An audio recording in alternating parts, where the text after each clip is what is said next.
During World War I, German airman Peter Strasser commanded the fleet of Zeppelins that flew to Britain and carried out the first systematic bombing of civilians from the sky.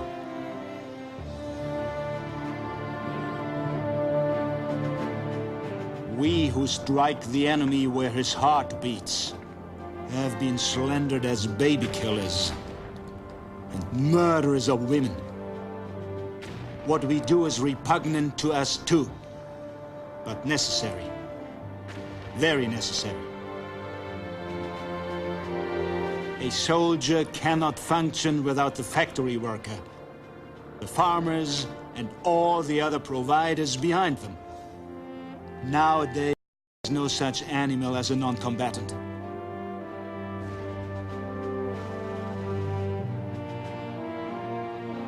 Peter Strasser would not live to see the end of the war. His Zeppelin would be shot out of the sky. But already in 1915, he knew a dark secret. War in the 20th century would be a new kind of war. Total war.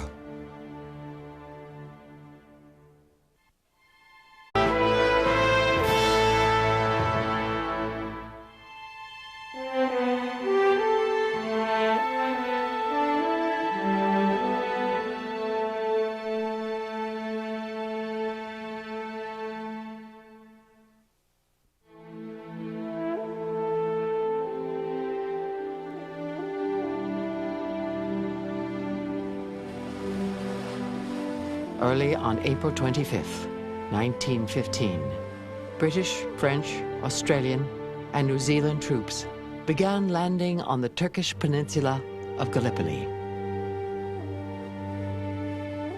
Their aim, to knock Germany's ally, Turkey, out of the war. Opposing them, on cliffs overlooking the shore, was a smaller Turkish force. From his battleship, the Allied commander, Sir Ian Hamilton, watched the spectacle unfold.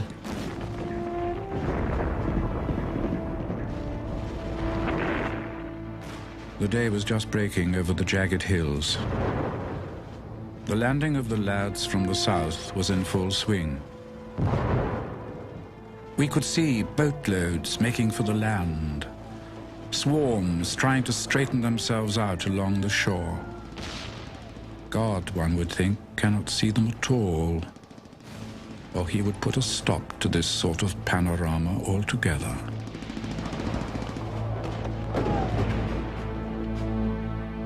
The peninsula chosen for the assault guarded the entrance to the Dardanelles Straits. 4 weeks earlier, the British Navy had failed to open up this route to the Black Sea and its ally, Russia. Now it was the Army's turn. An amphibious expedition is the most difficult operation of warfare, especially if you're sending it against something like the Gallipoli Peninsula, which must be one of the most defensible pieces of geography in the world.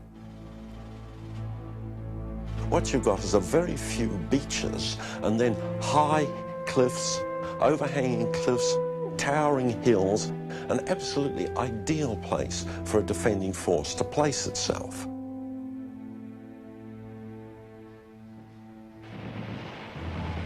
By mid-afternoon on the first day, 8,000 Allied soldiers were ashore.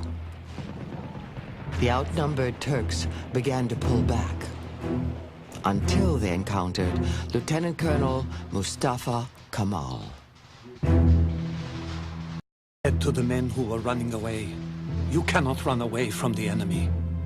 We have no ammunition," they said. "If you haven't got ammunition, you have your bayonets." And shouting to the men, I made them fix their bayonets and lie down on the ground. I said, "I don't order you to attack. I order you to die."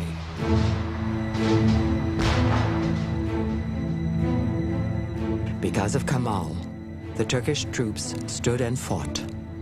allowing reinforcements to reach Gallipoli.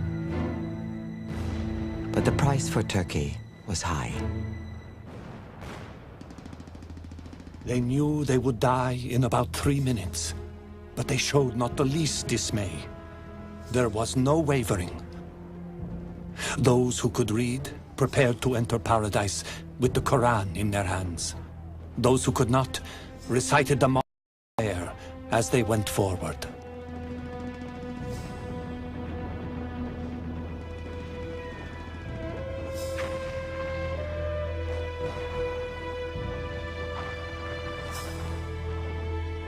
From his ship, Hamilton could do nothing but order his men to hold the narrow beaches they occupied.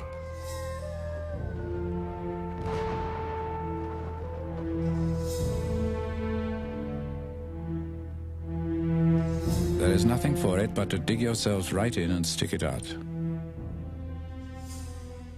You have got through the difficult business.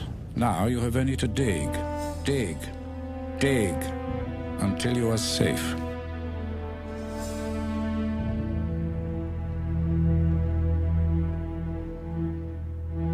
It's not really an episode in a great European war between industrial powers at all. It's the old British imperial tradition.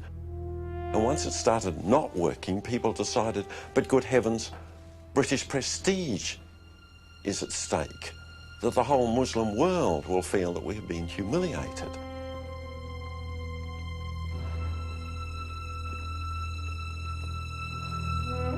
Gallipoli, which was to have been a quick victory, instead became a miniature version of the Western Front, a war of trenches and stalemate.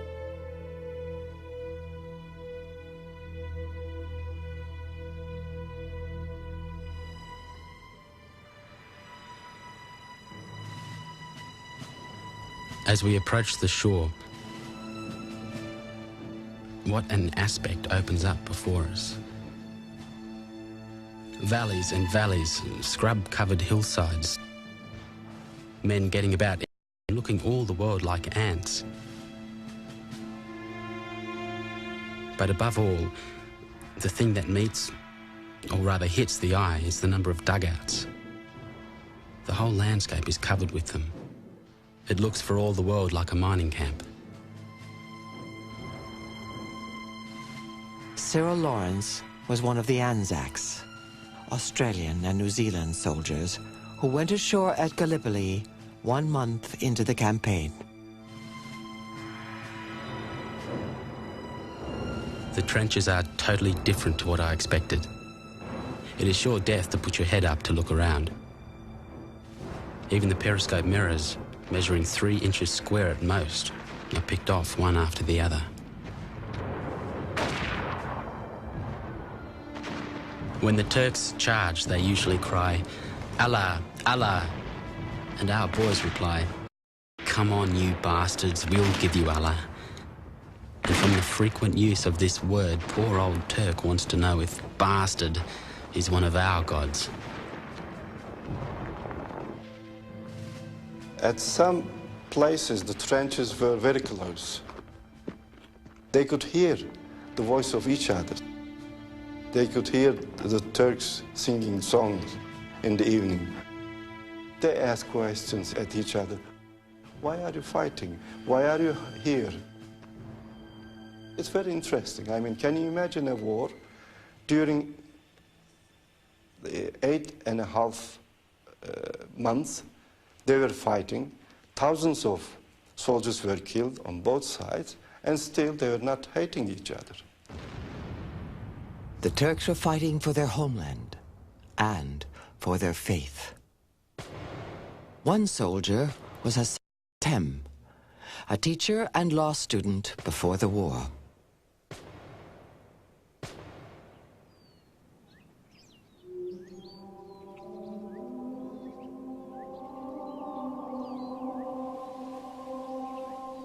My dearest mother,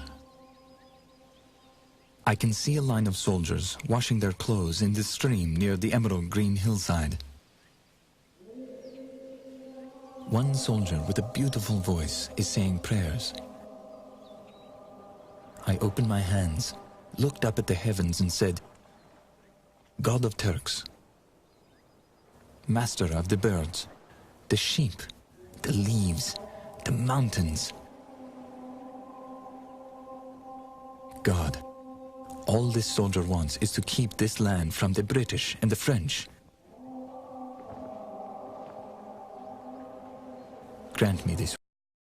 Please, make the bayonets of these soldiers sharp and destroy our enemies.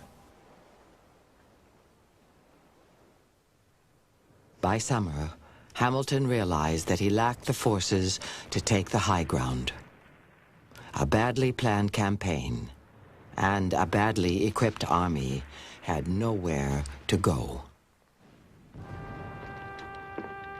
The War Office urged me to throw my brave troops yet once more against the machine guns in redoubts. To do it on the cheap. To do it without asking for the shells that give the attack a sporting chance. People slur over my appeal for the shells and yet continue to urge us on as if we were hanging back.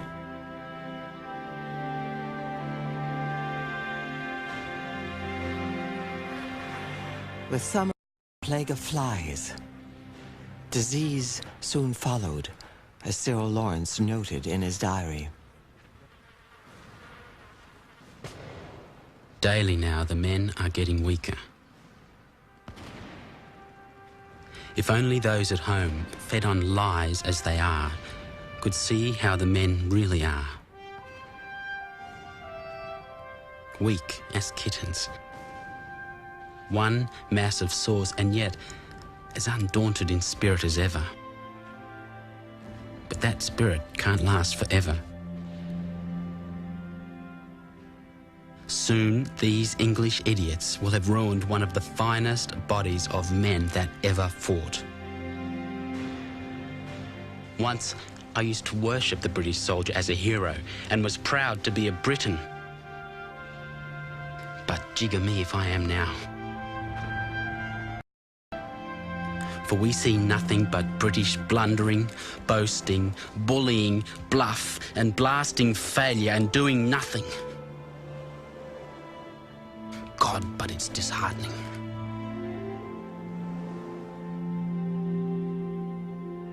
Both Hamilton and the British government were at a loss, but refused to abandon the campaign. The army clung to their strip of sand through the fall and into the winter.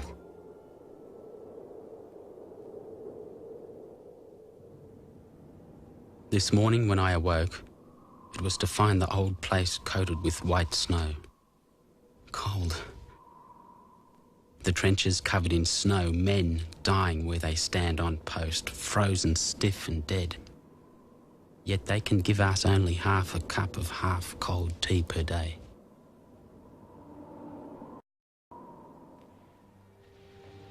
In November, Lord Kitchener, the British Secretary of State for War, took a first-hand look at Gallipoli. He declared the campaign a wastage of officers and men.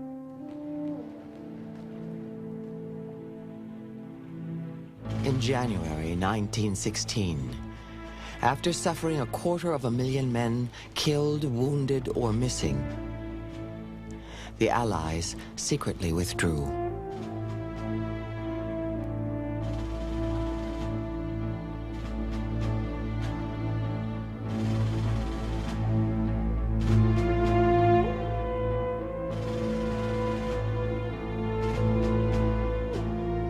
Ian Hamilton was blamed for the failure. Relieved of his command, his military career was finished. The hero of Gallipoli, Mustafa Kemal, became Ataturk, the father of modern Turkey. The young law student, Hasan Ethem, was among Turkey's 250,000 casualties. He died only days after writing his letter home.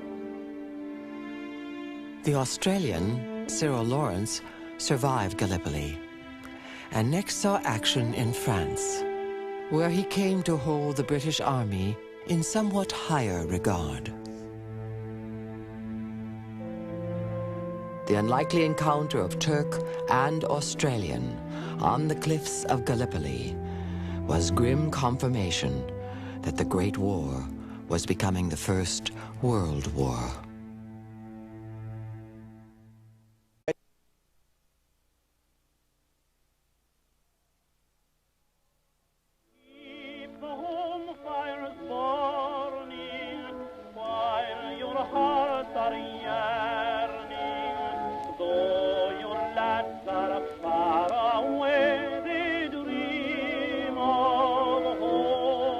By 1915, nearly every family had at least one loved one who had marched off to battle.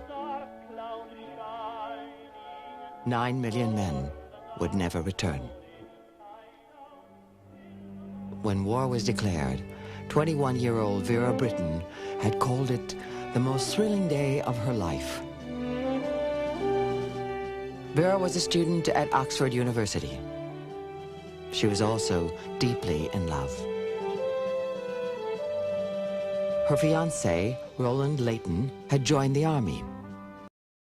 So had her brother Edward and their close friend Victor Richardson.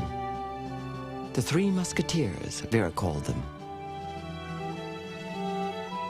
The war, we decided, came harshest of all upon us who were young. The middle-aged and old had known their period of joy. Whereas upon us, catastrophe had descended just in time to deprive us of that youthful happiness of which we had believed ourselves entitled. To this constant anxiety for Roland's life was added a new fear, that the war would come between us, putting a barrier of indescribable experience between men and the women whom they loved.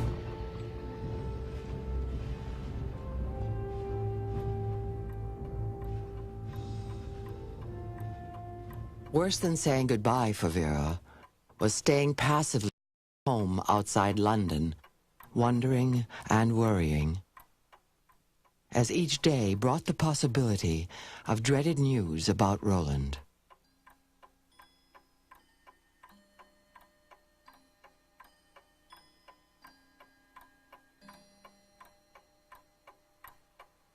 Ordinary household sounds became a torment. The clock marking off each hour of dread struck into the tension with the shattering effect of a thunderclap. Every ring at the door suggested a telegram. Every telephone call a long-distance message giving bad news. Wanting to contribute, Vera tried knitting for soldiers, but quickly became bored. Women get all the dreariness of war, she complained, and none of its exhilaration. She decided to leave Oxford and become a nurse.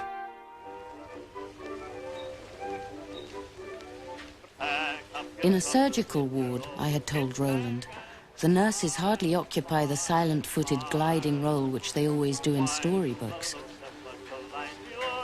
The mixture of gramophones and people shouting or groaning after an operation relieves you of the necessity of being quiet. They were blaring, blatant gramophones, though the men found them consoling, perhaps because they subdued more sinister noises. They seemed to me to add a strident grotesqueness to the cold, dark evenings of hurry and pain.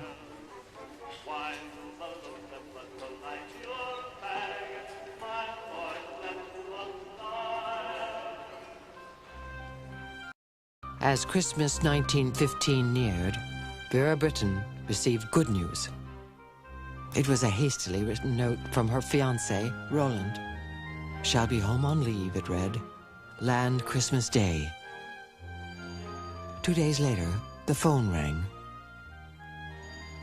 Believing that I was at last to hear the voice for which I had been waiting, I dashed joyously into the corridor. But the message was not from Roland.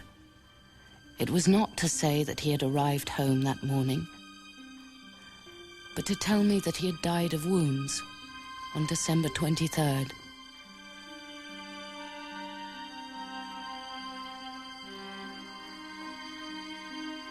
Roland, I reflected bitterly, was now part of the corrupt clay into which war had transformed the fertile soil of France. He would never again know the smell of evening in early spring. It was a bitter, grey afternoon. I wondered however I was going to get through the weary remainder of life. I was only at the beginning of my 20s. I might have another 40, perhaps even 50 years to live.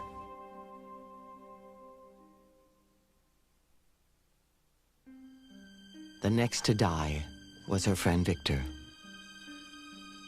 Vera clung to the hope that the last of the musketeers, her brother Edward, would survive. He was killed in the last year of the war. Edward, like Roland, had promised me that if a life existed beyond the grave, he would somehow come back and make me know of it. I'd thought that of the two, Roland, with his reckless determination, would be the more likely to trespass from the across the boundaries of the tangible. But he had sent no sign, and Edward sent none. Nor did I expect one.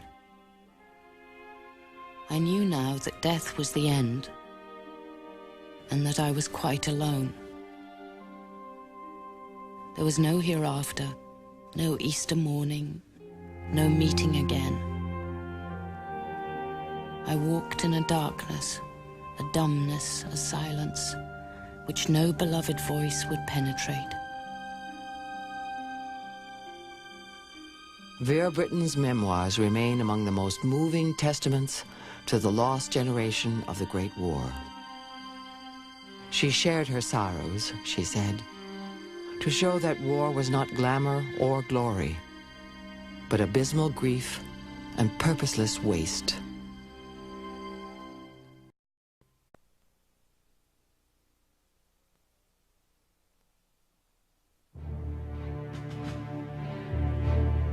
The manpower of Europe was not enough to satisfy the appetite of the war. It also required drafts from the empires of Britain and France. Millions answered the call of imperial loyalty.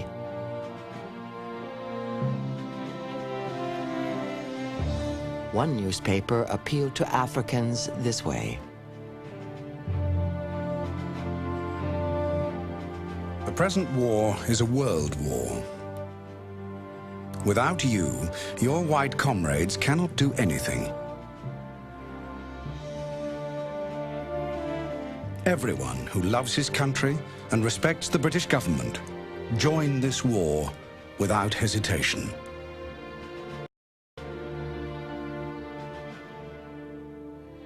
One who came forward and joined the French army was a West African, Kande Kamara. He told his story in later years. He was the son of a village chief who volunteered to prove himself a warrior. It was a decision that upset his father, who saw no reason to die for white men. Please forgive me. I'm simply doing this for our house. If I die as a man. I'll simply be buried as a man.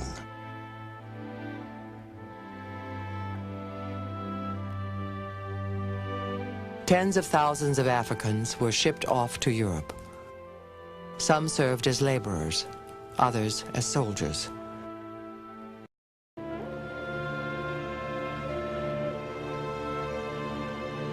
Kande Kamara never forgot his passage.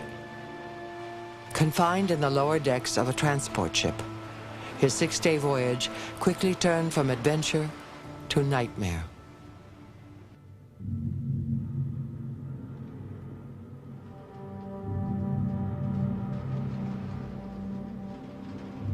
Some were getting very seasick. Some were vomiting. The smell of the ship, the oil, the gunk, was too unbearable. Some people didn't know where they were going, even why they were fighting.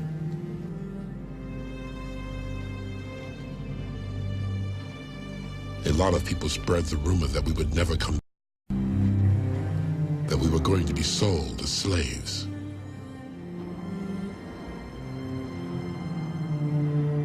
Some said, if the ship sinks, who gives a damn?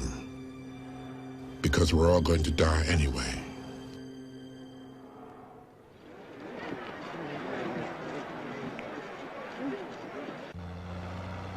After arriving in France, Camara's unit began training. As always, turning recruits into soldiers began not with fighting, but marching. What Camara called parades.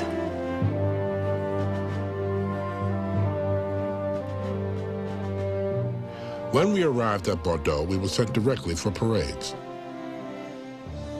After resting, we went back for more parades.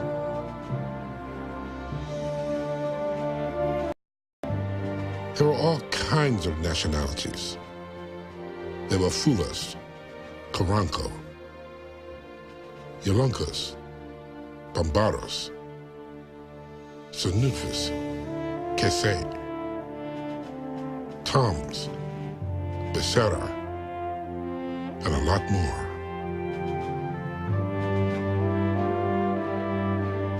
Camara was just as impressed by seeing an airplane for the first time. What he called a steamship that flies in the air. But at the front, Camara was puzzled by orders to dig what he called gutters, where soldiers hid for weeks. The fighting, which went on both day and night, seemed a strange way of waging battle.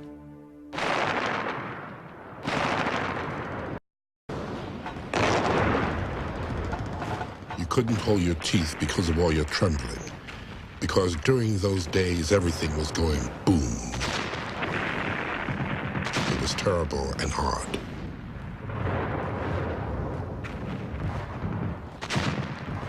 In the white man's war, you never say I'm thirsty. You never say I'm hungry. You fight and fight and fight until your heart tells you you're afraid.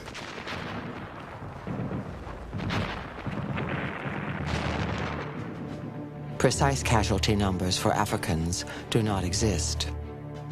As many as 250,000 men were killed, wounded, or missing. But their sacrifices brought them little respect from their colonial rulers or the enemy in the opposing trenches.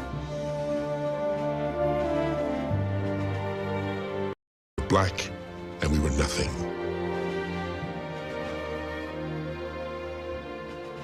Because of the color of our skins, the Germans called us boots. This hurt every black man because they actually underestimated us, disgraced and dishonored us.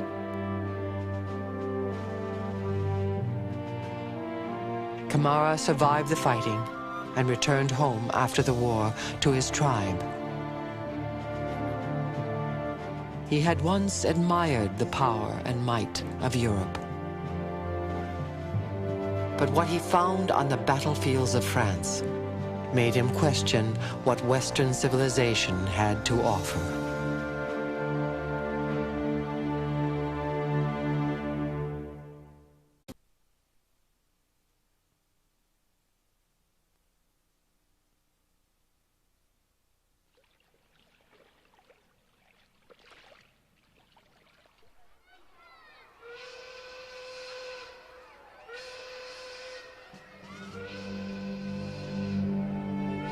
The guns out there are roaring fast.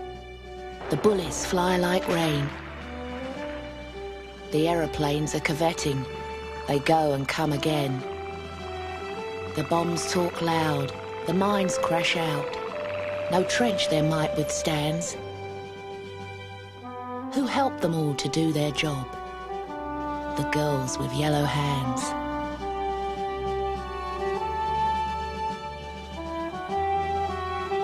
As men marched off to war, women marched off to work. The result was a dramatic but temporary change in the workforce of every fighting nation.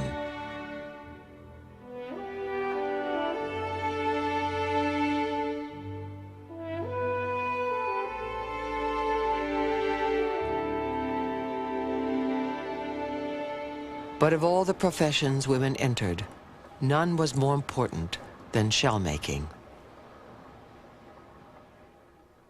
In Britain, 1 million women poured into munitions factories.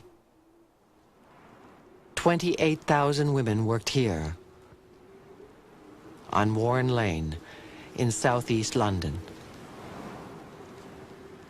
The Woolwich Royal Arsenal was Britain's largest. This, too, was a battleground.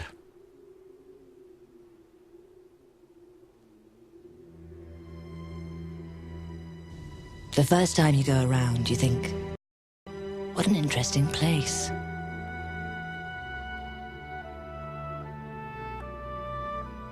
Then the evil smell becomes more noticeable. The particles of acid land on your face and make you nearly mad, feeling like pins and needles.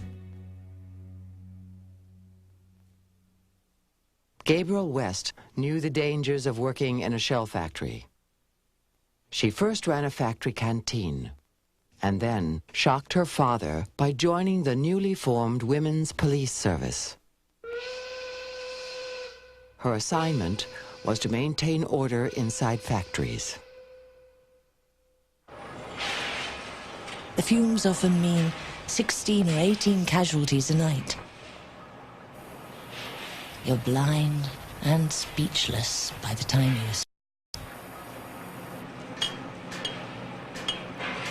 you... War work was dangerous, laborious, heavy, dirty. Women were, blown up in powder factories, in accidents with TNT, and there were several hundred deaths in both France and Britain, just due to explosions alone. An exploding shell was a quick way to die. But there was a slower way. TNT poisoning. The first signs were like a common cold. Nasal stuffiness, headaches, and coughs. But continued exposure caused symptoms far from ordinary, as a young worker named Caroline Webb was to discover.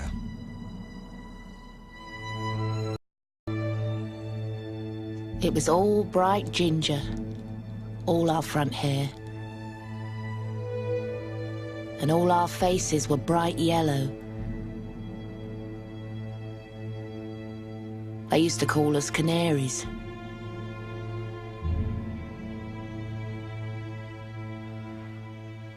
This doctor, he was looking at us girls one day and he'd say, half you girls will never have babies. And the other half are too sick. God help you. Seeking adventure, Caroline Webb had left her job as a dressmaker for employment first as a shell filler, then bullet maker. We were kids, she later said. We didn't bother whether we were blown to bits or not. Sometimes, on our little train, it would be all packed with different people. And there'd be all the officers sitting there. Some of them used to look at us as if we were insects. And others used to mutter, well, they're doing their bit. We said, well, we don't mind dying for our country.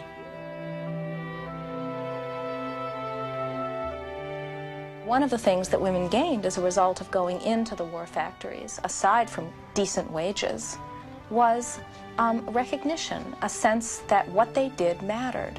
and that it mattered centrally to the most important thing that was going on at that time, which was winning this war. Winning the war required mountains of shells and bullets made by women. Some hoped that the new openings created by the war would continue afterwards. But when the war ended, so did most opportunities for the girls with yellow hands.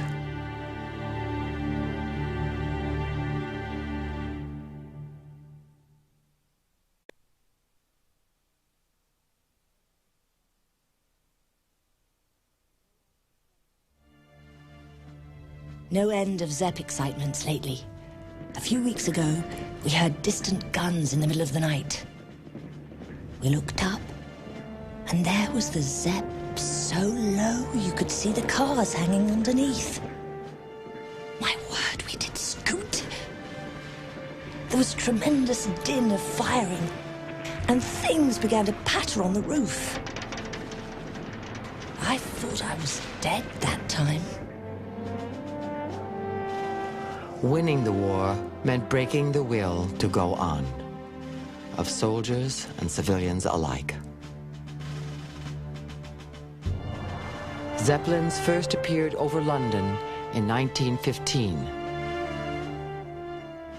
A favorite target, Gabriel West recorded in her diary, was Woolwich. We were just going back to our hut when we heard wild yells of cheering. So the whole sky turned red. Then we saw the Zepp in flames to the north. All the workers in the arsenal roared and shrieked. All the boys sang Tipperary, and all the neighbours scattered about congratulating each other.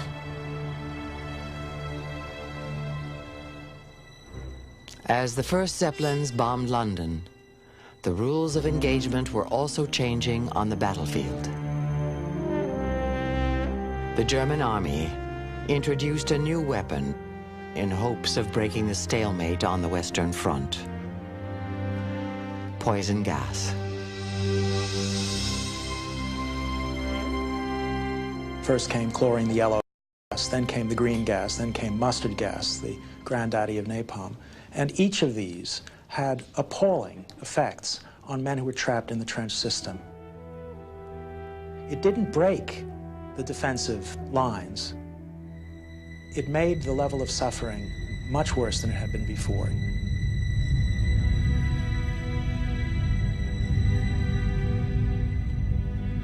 The British soldier and poet Wilfred Owen witnessed one man's death from gas poisoning.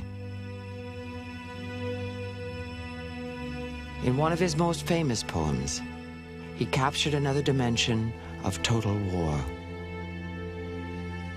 Gas. Gas! Quick, boys. An ecstasy of fumbling, fitting the clumsy helmets just in time.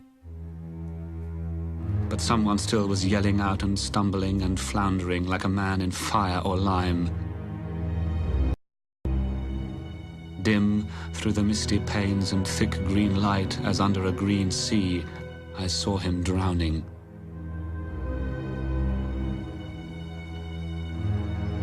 In all my dreams, before my helpless sight, he plunges at me, guttering, choking, drowning. If in some smothering dreams you too could pace behind the wagon that we flung him in, and watch the white eyes writhing in his face, his hanging face like a devil's sick of sin. If you could hear at every jolt the blood come gargling from the froth-corrupted lungs, obscene as cancer, bitter as the cud of vile, incurable sore innocent tongues. My friend, you would not tell with such high zest to children ardent for some desperate glory the old lie, dulce et decorum est, pro patria mori.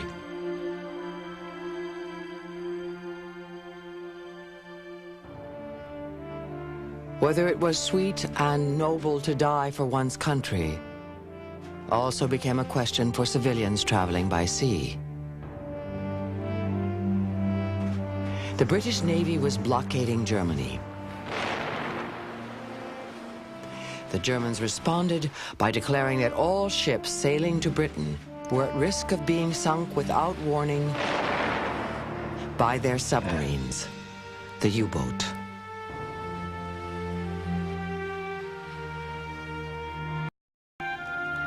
On May 1st, 1915, the Lusitania, the world's finest luxury liner, set sail from New York for Britain.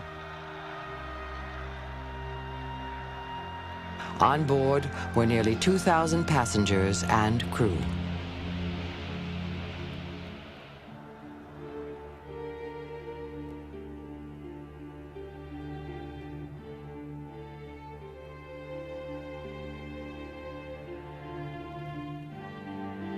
The ship crossed the Atlantic without incident. But on the evening of May 6th, the ship's captain received warnings of enemy submarines off the coast of Ireland.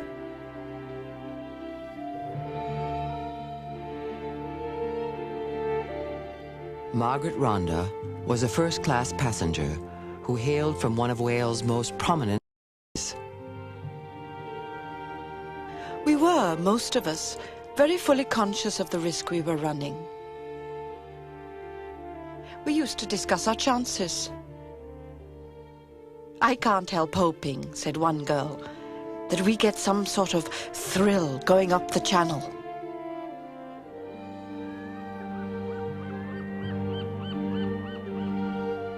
My father and I had just come out of the dining room after lunching.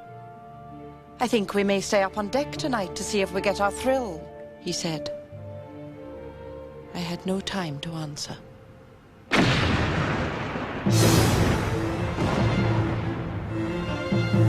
I saw that the water had come over onto the deck. We were not, as I had thought, 60 feet above the sea. We were already under the sea. The ship sank, and I was sucked right down.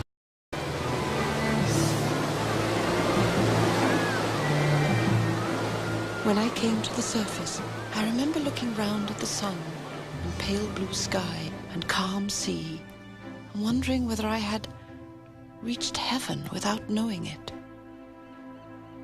and devoutly hoped I hadn't. Margaret Ronda survived the sinking, but 1,200 men, women, and children drowned, including 128 Americans. The German Navy cast a medal for the men who sank the ship.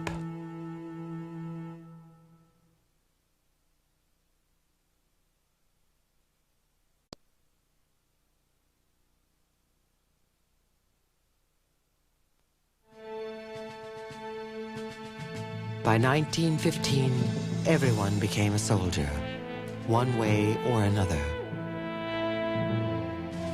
Countless children were exposed to the violence of war. They fled from their homes. They feared being gassed. And they were bombed from the skies. But there was another way they became part of total war, as propaganda. The most violent images, or the most shocking images of the war propaganda aimed at the children are, you can find them in postcards, for example. You can find a very young baby of less than 1 year old with a gun in the hands going out from an egg and asking either there are some Boches, some Germans somewhere, because they want to kill them. To consider that a baby less than 1 year old has to be a fighter and has to kill the enemy, that is, I think, impossible to stand. But that was the reality of the propaganda of these times.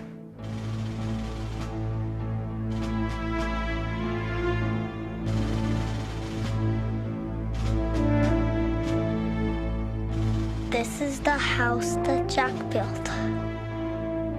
This is the bomb that fell on the house that Jack built. This is the HUD that dropped the bomb that fell on the house that Jack built.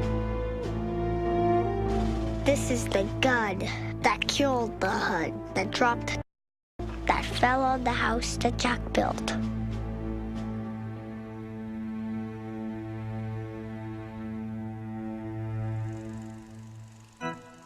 Propaganda flourished in many forms, especially in cinema.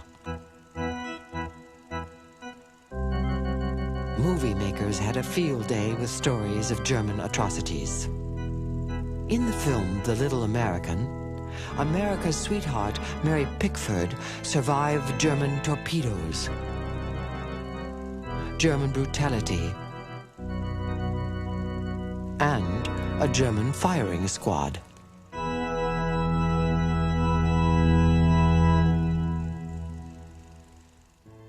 Total war demonized the enemy.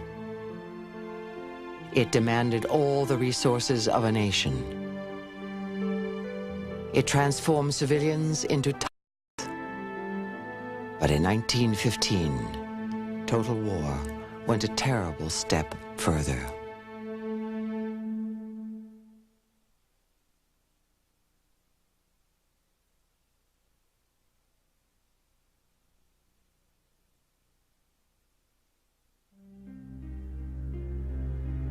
In Turkey,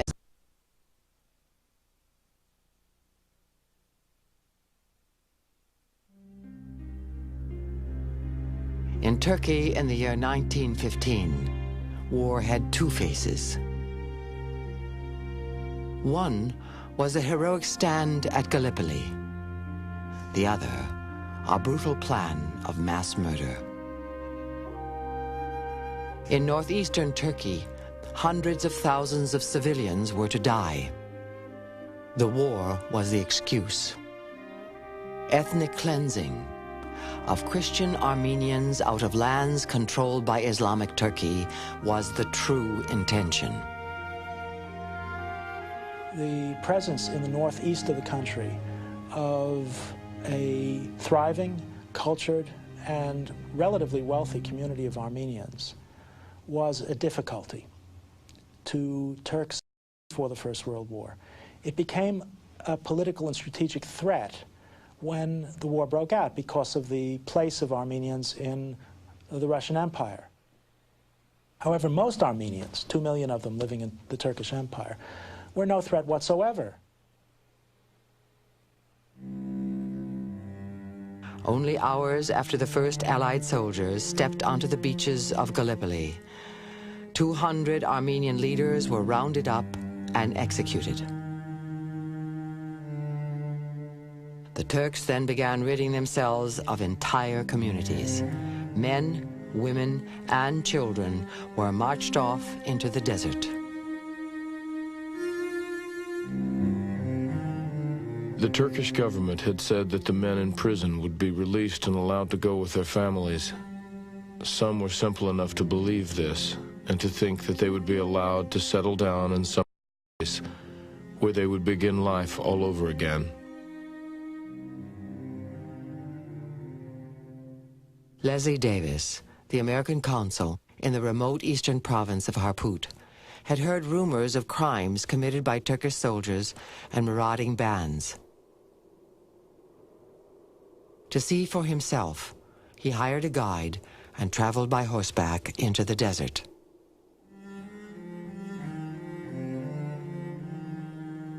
Greater misery could not be imagined. The dead and the dying are everywhere. 2 or 3 small children may be seen weeping over the dead body of their mother. Other children are lying curled upon the ground, dead or in convulsions. One sees dead bodies now in all directions and on every road. The country is one vast slaughterhouse. Davis's reports were not the only ones. Other eyewitnesses also complained of the killings. One was a young medic in the German army, Armin Wegner. Against orders, smuggling in his camera, he visited a refugee camp filled with survivors. In the last few days, I have taken numerous photographs on the penalty of death.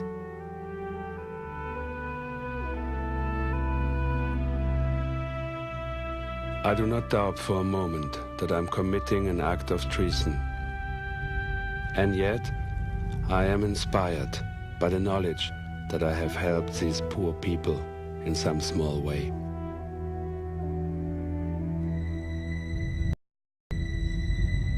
What Armin Wegner captured in these photos was a visual record of the first genocide of the 20th century.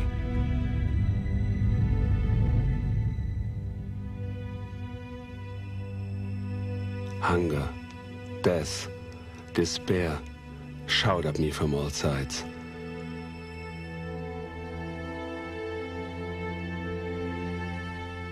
I was seized by terror and hurried out of the camp, my heart pounding. I was overcome by dizziness, as if earth were collapsing on both sides of me into an abyss.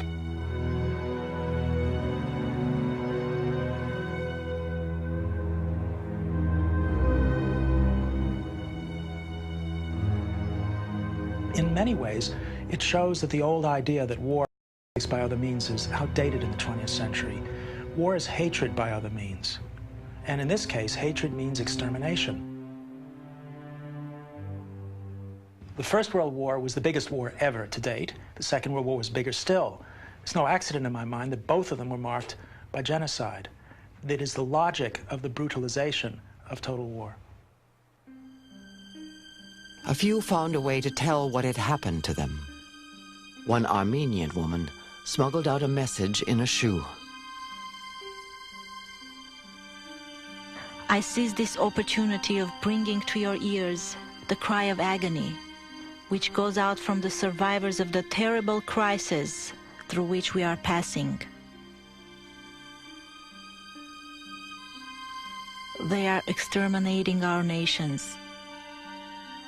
Perhaps this will be the last cry from Armenia that you will hear.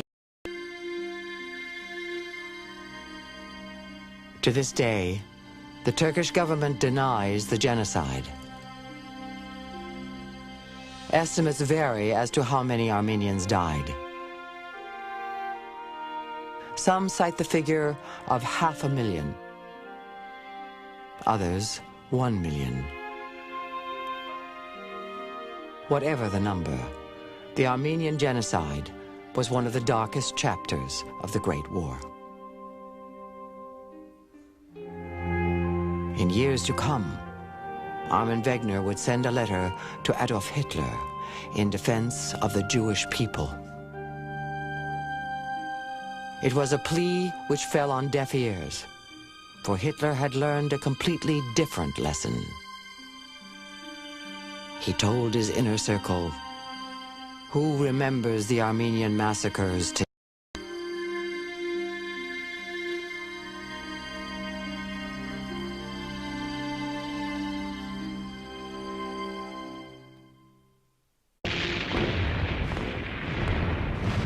We are expecting an attack at any moment. We try and make ourselves as comfortable as possible. But the more we dig, the more bodies we find. We just leave one graveyard for another. It's enough to drive one mad.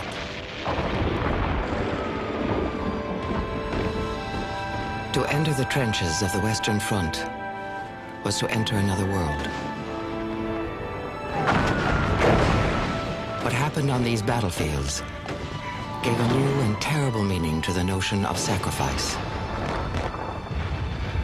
A kind of sacrifice defined by a single word: slaughter.